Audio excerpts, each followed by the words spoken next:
Good morning. Good morning. How are you? I'm doing okay, and yourself? Good, Miss Crane. Yes, ma'am. All right, have a seat. All right, before we get started, I do want to know, I just got some notes here, okay? Is it okay if I record everything just in case, I need to go back and look at anything, or is that okay? Yes, ma'am, that would be fine, but if you don't mind me asking, what is it for exactly? It's just for me to go back in case I've missed anything, and just, write some notes on our visit today. Yes, ma'am, that's perfectly fine. All right. All right, so let's go ahead and get started. What brings you in today? Well, as you can see, my anxiety's been through the roof lately. I've been struggling lately with life in general, and I just wish I had someone to talk to about it. I think about my biological mother a lot, and I just wish she was there for me, and I wish that we had a better relationship. Sometimes I don't feel that way, and I hate her for what this woman has done to me. Well, first things first, I want to say I'm so glad you did come in to be able to talk about this. And I see you spoke about your biological mother. So let's talk a little bit more about this. Also, I noticed that you called her this woman. Why do you refer to her as that? Well, I just never really looked at her as a mother figure. She never really played much of a mother role in my life.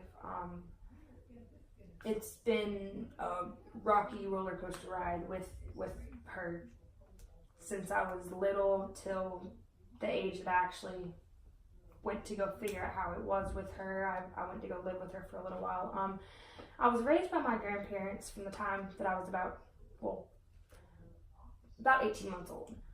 She gave me up because, in my opinion, she was selfish. She chose many different men over me, and just everything else mattered to her in her life except for me.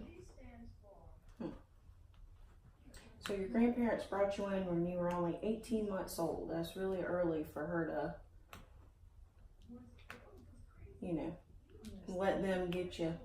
Do you have a relationship with her now that you're older? An adult?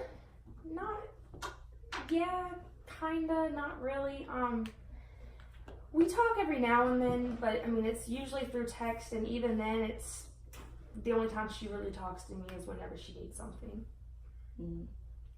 And what is it that she wants usually whenever you talk to her? And also, how does it make you feel to barely communicate with her unless, like you said, that she wants something or... Well,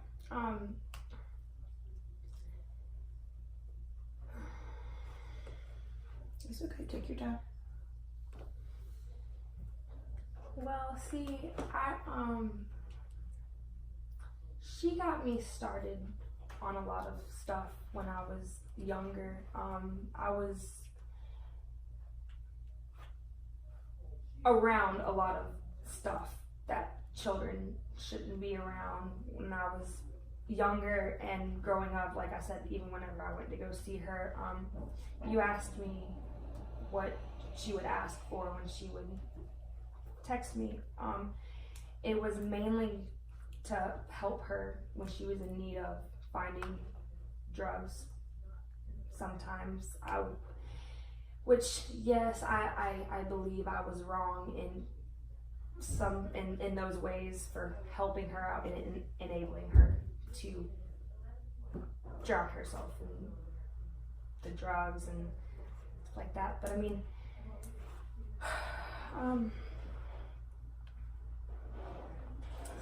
it's some days. It's relatively easy to not have any communication with her, but sometimes it just weighs on me heavily. A lot of times it just makes me feel like I'm not good enough, and that she cares more about the children of her friends and her now husband that she has now. I personally feel like you feel a sense of betrayal. Yes, ma'am. Talking about when she'll only contact you whenever she needs something, and then which not turns out to be a positive thing at the end, and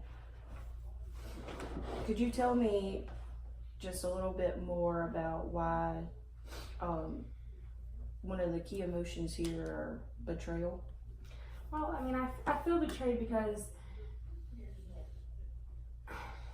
every child is supposed to grow up with a mother and a father. And growing up, I had to watch all of these kids with parents, and it seemed like they had the perfect life. You know, their mom was buying them this and that. They were going on mother-daughter dates, stuff like that. You know, their dads were taking them fishing, taking them hunting, doing this and that. I never had a father figure in my life. I never had a mother figure in my life. I didn't get to grow up doing those things that little kids should have been doing with their parents. Even though those kids, they seemed happy, I mean, that didn't mean that was the case. I mean, everybody has their own stuff going on. I just felt kind of, out of place. I just never understood how one could give up their kids, that you held them inside of you. So, we were saying how it just hurts to see that, whenever you were coming up, that other kids your age, their parents were always around, and girls getting to do stuff with their moms, and, being a daddy's girl and all this and that. I can definitely understand, why that would make you feel the way you do today. Yes. And just know that it is perfectly normal to experience different emotions just because that is your mom. And so you love her, but just other things that you don't agree with, and that is definitely okay. So you mentioned that your grandparents took you in and became your caregivers at 18 months old? Yes, ma'am. They took me in. It was,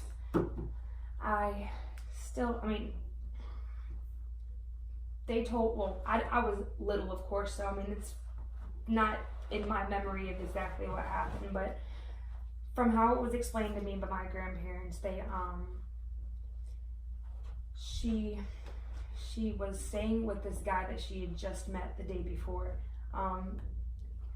and my grandparents and my biological mother, they were having this big argument and everything, and my mother was screaming at my grandparents, telling them that before she would give them me, that she would give me to a complete stranger. So we had police officers sitting outside the house that night. They were monitoring the house because they were really fearing that my biological mother was going to kidnap me. After the reports of her saying what she would do to me.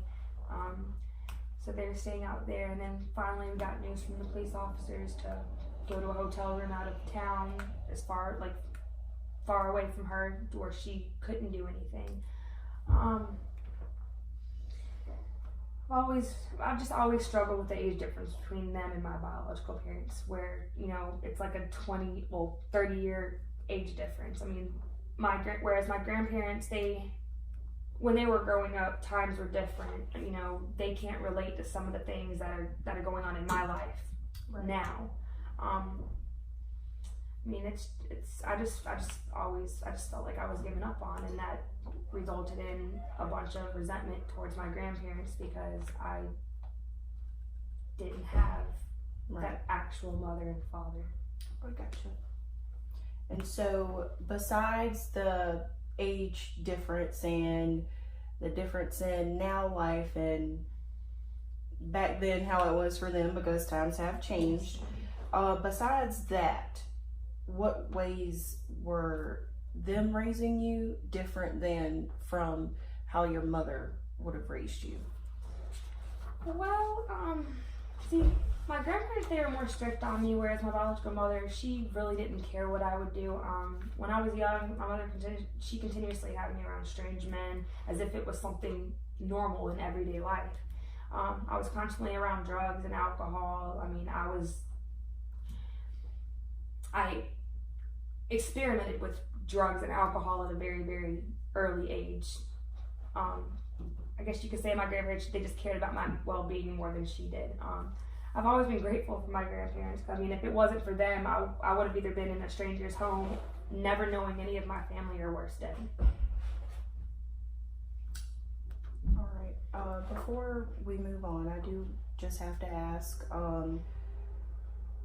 She exposed you to drugs and alcohol, and then as you became a teenager, you used.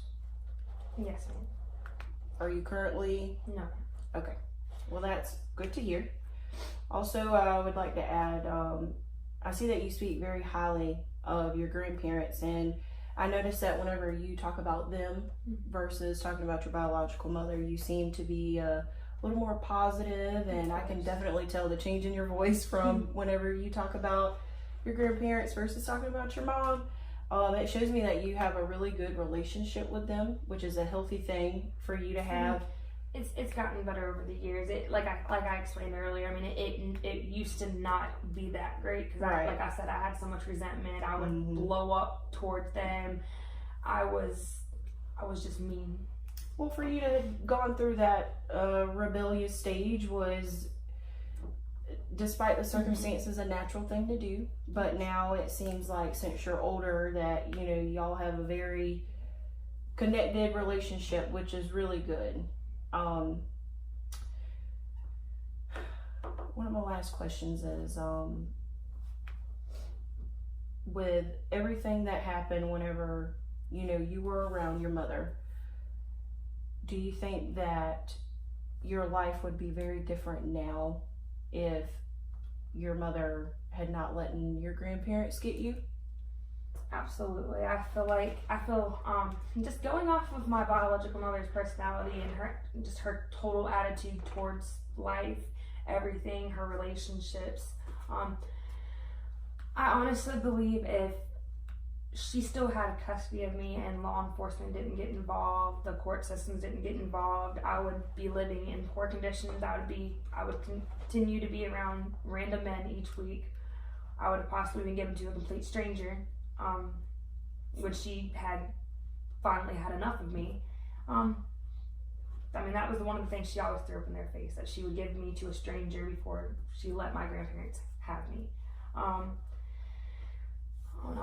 I've just seen a lot of things that no child should ever have to see, ever have to hear. I've been around a majority of violence most of my life. Anytime I was around her, so I believe that she did play a bigger role in my life as a child. I may not have made it as far as I have came.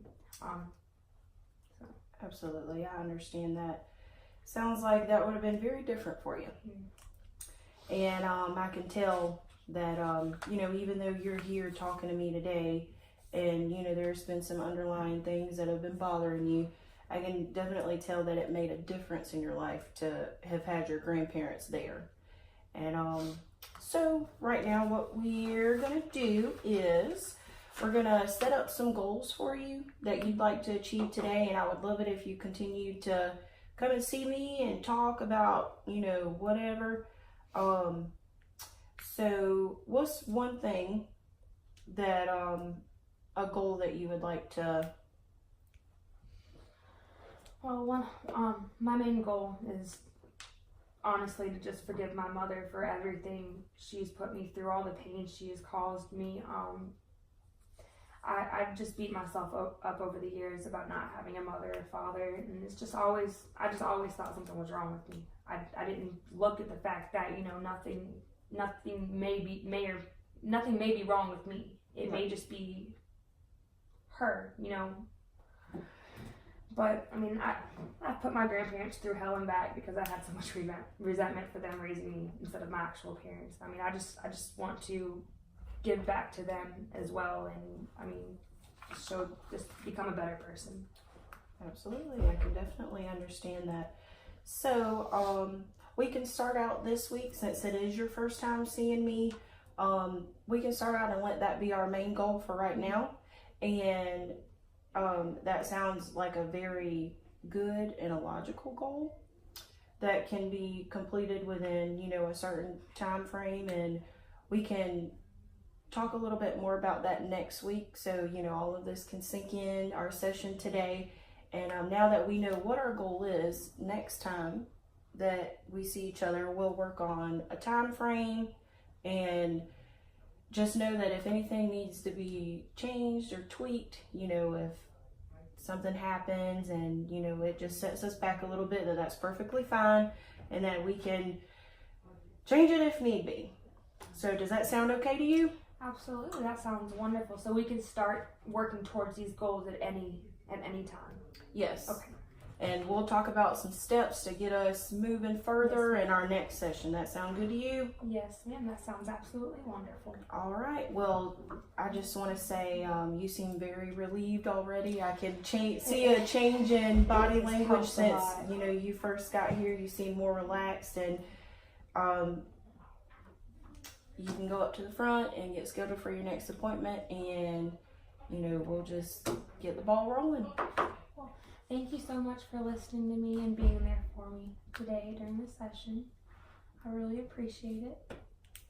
Absolutely, that's my job. All right, you have a good day, Miss You Crane. too. See you Thank later. you. Bye bye now.